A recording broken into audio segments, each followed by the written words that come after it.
Probably. Okay, good afternoon, everyone, and welcome.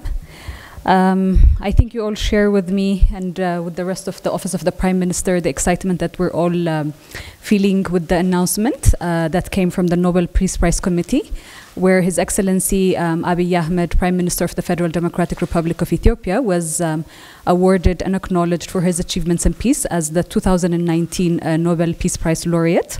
The recognition from the Nobel Peace Prize Committee is for his efforts to achieve peace and international cooperation, and in particular for his decisive initiative to resolve the border conflict with neighboring Eritrea. So this is a huge congratulations to Ethiopians. It's a huge congratulations to friends of Ethiopia as well, who've been part of these milestones and achievement of this journey that we've been taking collectively, spearheaded by His Excellency since his premiership in April 2018. This recognition is historic. It's a big milestone. It raises the profile of Ethiopia at the global stage. But more importantly, it's also testimony of the hard work that has been going on over the past year and a half, again spearled by the Prime Minister and his administration as well. I'm sure a lot of you would be wondering where was the Prime Minister when he heard this news.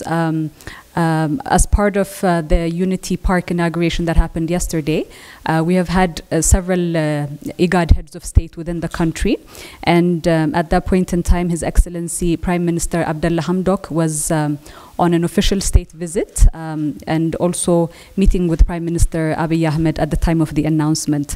So just to give you some clarity in terms of where His Excellency was when the Nobel Peace Prize did come in. So just to give you a backdrop, and I think it's important for us to also reflect a little bit in terms of where we were to get to this point as well. When His Excellency assumed the premiership in April 2018, he did inherit a lot of challenges as well. It does not mean that we're not faced with challenges at this moment, but the commitment was for the realization of democratization within Ethiopia, and a lot of the work that has been done has been anchored in those principles, particularly in the idea of Maddamer, which is really taking stock of our assets, looking at the positive as well as the challenges that we have accumulated over the past year, and being able to build on the positive capital as well. So His Excellency was awarded the Nobel Peace Prize, recognizing the achievements made in terms of brokering peace with Eritrea and ending the stalemate that has fractured a lot of lives, put families apart, but through this process has now been an open chapter to bring two people together who've been always one as well. So it's a historic milestone, and it's still anchored in the principles of Maddamer, of being able to capitalize on the positives that we've had to build the positives for the next generation. I think it's also important to note in this celebratory mode some of the key milestones that have been achieved that still build into the context of peace, reconciliation, and forgiveness. These principles, which have been the anchor of so many of the policies over the past year of reforms.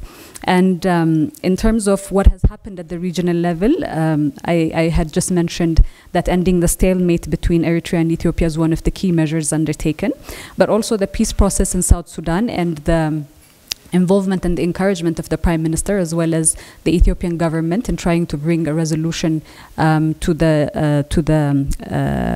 breakdown of peace within South Sudan, as well the reconciliation work that has been done between Somalia and Kenya, as well as attempts for reconciliation between Djibouti and Eritrea, is something to also take note of in this taking a wider perspective of the milestone as well. Recently, the crisis in Sudan and containment of the crisis within the Republic of Sudan is also a key achievement, which I'm not necessarily attributing to the Nobel Peace Prize, but it gives you the whole larger perspective in terms of the principle of forgiveness, reconciliation, and peace that has been anchoring the principles, anchoring the priorities in terms of reforms within this administration. So indeed, in the bilateral earlier on between His Excellency Prime Minister Abdullah Hamdok, he had raised that the intervention of Prime Minister Abiy Ahmed during that moment of crisis in Sudan was was quite key, and it came at a really, really important period in time. So this is also taking stock of, the peace dividends that have come across over the past few months. And finally, under the banner of Madamar, the whole push for regional integration. As you can see, the symbolism of regional integration and bringing in all of leaders to go forward towards for a common vision is also something that we witnessed yesterday with the majority of the IGAD and Horn region leaders who had convened within Addis Ababa to celebrate with us the opening of Unity Park, which is also a reflection of the aspirations that we have, the historical and cultural assets that we've accumulated before. At the local level, since His Excellency assumed the premiership, we have seen the political will that was made to release political prisoners, the granting of amnesty to media entities and political parties that had been brandished as terrorist groups, but also inviting them to return from exile and also take part within the fabric of society in a peaceful manner. That's a key milestone as well that as Ethiopians that we can also reflect upon.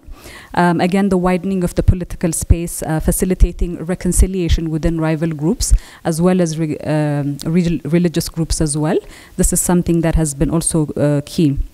In addition to that, setting up of the Ministry of Peace and setting up of the Peace and Reconciliation Commission is also a testament to, again, the three anchors that I talked about earlier of peace, forgiveness, and reconciliation that are a hallmark of the administration's push for reforms within this country. What it means at this moment, I think we all celebrate as Ethiopians, as friends of Ethiopians, and even globally.